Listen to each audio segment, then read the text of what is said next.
আসসালামু আলাইকুম গাইস, আশা করি সবাই ভালো আছেন।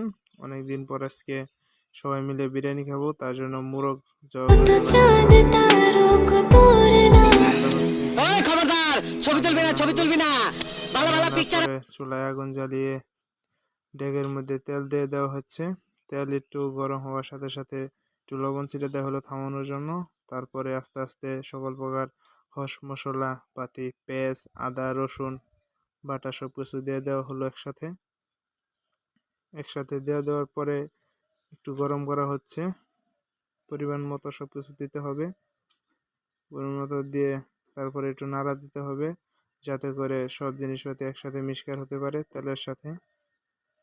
মিক্সচার হওয়ার সাথে সাথে আমরা আর একটু জাল দিয়ে নিব। তারপরে জাল দেওয়া শেষে একটু পানি ঢেলে দিলাম। পানি দেওয়ার পরে মশলা দেখেন তৈরি হয়ে এসেছে আমাদের। তারপরে আমাদের এখানে মোরগের